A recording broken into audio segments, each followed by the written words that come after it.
Call Kurtis investigation uncovers two government agencies knew of a body at an out-of-business funeral home in Quincy. But neither went in right away to recover it. Tonight, Kurtis Ming is asking why. And we want to warn people up front. Some of the details here are pretty graphic.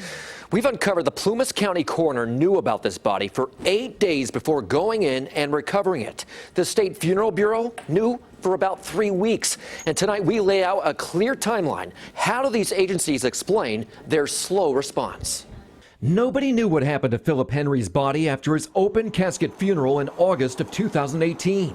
He was supposed to be cremated, but the funeral director, John Fehrman, died weeks later, and Quincy's only funeral home closed. I'm just thinking, where's my brother at? You know, what's going on? Tired of waiting for his cremated remains, Philip's brother Mike, in February, turned to the Cemetery and Funeral Bureau in this written complaint about the loss of ashes.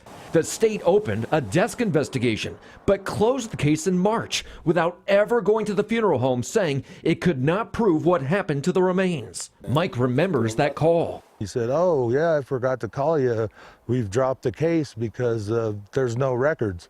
Fast forward to April 30th. The Funeral Bureau claims the family attorney contacted them about an unnamed body in cold storage at the funeral home. The state says a representative went there on May 3rd, but the door was locked. The state claims a week later, on May 10th, the Fehrman family told them they did not know the ID of the body. The Funeral Bureau says that's when it became a coroner's case, and on May 13th, the agency says it notified the deputy coroner of the body.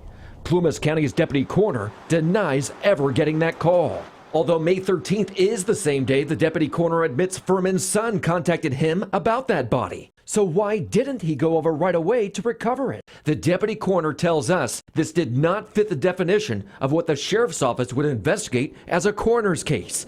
An immediate response was not necessary, and I decided to wait until Steve Fehrman, who's the son, could travel to Quincy to assist him with identifying the remains. That was 8 days later, May 21st.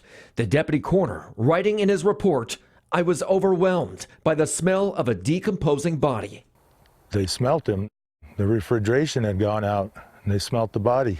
Inside a walk-in refrigerator in this garage, the report says there were thousands of flies dead inside.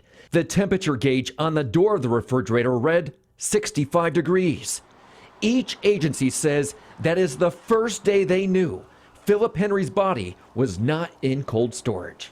That's what hurt the most, was them not even taking the time to even look for them to tell me that he wasn't there. He was there the whole time. We have no idea how long that refrigerator was not working. What we do know is two government agencies knew for months Philip Henry's remains were missing. Each agency knew of a body discovered at an out-of-business funeral home, but neither rushed in to recover it. And when they eventually did, Philip was in bad shape. He was still in his casket with a dead bouquet of flowers on top. Yeah, there are no words. I mean, obviously some major missteps along the way, but brutal. It's infuriating. And this poor family. I mean, all these months going, where is he? Where is he? Nobody went in to look on their behalf, and then for it to end this way. Yeah. All right. If there's something you want me to investigate, let me know. Go to CBS13.com/callCurtis and fill out our form.